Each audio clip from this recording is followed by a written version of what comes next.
Good afternoon. My name is Apamago, and we have collaborated to write a letter to reach out to the President. Dear Mr. President, we are suffering from an unprecedented humanitarian crisis, a crisis that is costing the people both economically, ecologically, and morally. A greedy, emboldened corporate class system is undermining many settled expectations and long-standing citizen and democratic protections.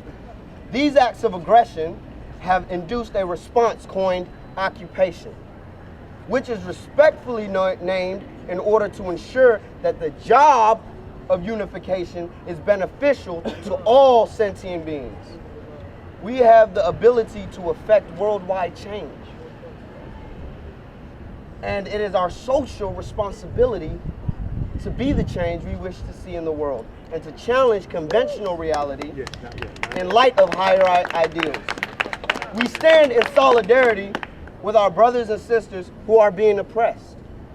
We realize the Occupy movement has gained an enormous amount of energy, calling the world to a new perspective and direction. Our current system is severely injured.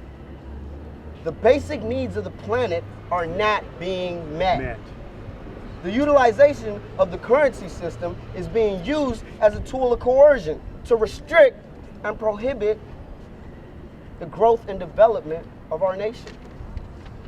Humanity is at a major tipping point that has the momentum to unleash the collective will to serve our highest principles based on conscious action, service, and wisdom, in order to bequeath a story of unity and consciousness in a time of isolation and fear.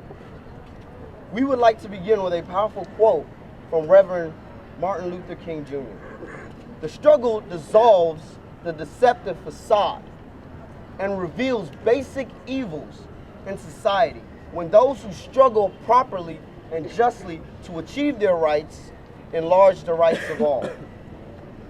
This humanitarian, ecological, and economic crisis has caused us to address this critical time in history when everyone must make difficult decisions. We, the people, have responded to the global injustice of the corporations worldwide and the financially manipulated governmental organizations that have decades extorted and oppressed the people. In order to have a more transparent and people-based government, changes must be made. All right. Yeah. Thank you for your patience, media. Thank you for your patience. Okay. It is our intention. Passed away in 1981 for that. It is our intention to birth a common narrative based in the principles of awareness, love, and accountability through this peaceful evolutionary movement called Occupy. It impels us to address the needs of our current struggle and our crisis worldwide. This movement is an essential advancement in defining the needs of the people in America and the world. The time has come to address the arrogance of officialdom that must be tempered and controlled, to address the individual states in our nation to call for clarity and wisdom to both the inadequacies and the possibilities that exist in our social system, to bring collective action to the table that addresses the needs of the individual and collective narrative of the people, to bring awareness to the suffering of our human family, to assure the growth and development of our nation toward freedom and personal effectiveness, as well as collective equality, to fix the suffering by establishing a shift in the laws, behavior, narrative, and actions of its people at every level. It is our social responsibility to be the change we wish to see in the world, and to challenge conventional reality in the light of higher ideals. Through a common understanding of these rights and freedoms, it is the greatest importance for the full realization of having a higher estimate of our own significance. The significance of what we are doing in life, what we are passing on to future generations. We have time to recover the integrity of our generations from its misdeeds. We, the people, have the power to choose, to peacefully denounce the unprecedented concentrative trend toward inequality, owing only to the claims of duty that are called upon us Nothing prevents our power of choice because we, the people, have the power of choice to withhold our vote because no one in this country is exempt from the impact of their power to choose. And next, we have a woman speaking that finishes the What will our children and grandchildren think of us when we leave them to inherit what our generation does or does not do? To inherit the cost of the Iraq and Afghanistan's criminal wars of aggression. To inherit a country that has developed radioactive waste that is deadly.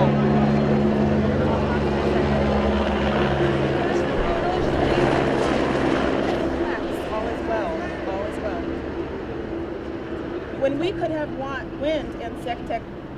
when we could have wind and sun technology, why are we honoring the cost of the Iraq and Afghanistan criminal wars of aggression? Our nation is hungry for a constitutional convention and a safe country for our children. This peaceful movement will continue until the changes to our demands are made. Author Schopenhauer once explained that all truth passes through 3 stages. First, it is ridiculed. Second, it is violently opposed. And third, it is accepted as being self-evident. In the face of this magnified humanitarian crisis, we call on you, President Obama, to address us, the 99%. Mr. President, as Kennedy warns us, those who make peaceful revolution impossible will only make violent revolution inevitable. We the people are one and we stand in peace undivided through the principles of open collaboration. The fundamental responsibilities of the humanitarian crisis need to be addressed. Our goal is to spread hope, awareness, and to strengthen the idea of a collective web of 100%, to unify all cultures, all species, all movements, addressing the human rights violations and injustices that we have all endured at some level. In conclusion, we would like to express our gratitude to Los Angeles City Council with genuineness, to the mayor, to the Los Angeles Police Department, the indigenous peoples of our nation, the interfaith community, and the people around the world that have supported and are supporting our fundamental shift in consciousness, for without their continued support and cooperation in achieving our goal to convene here with you, the Occupy movement would not be possible. I thank you. We all thank you together. Thank you. Thank you. My name is Tahara Iman. My name is Joseph Jackson.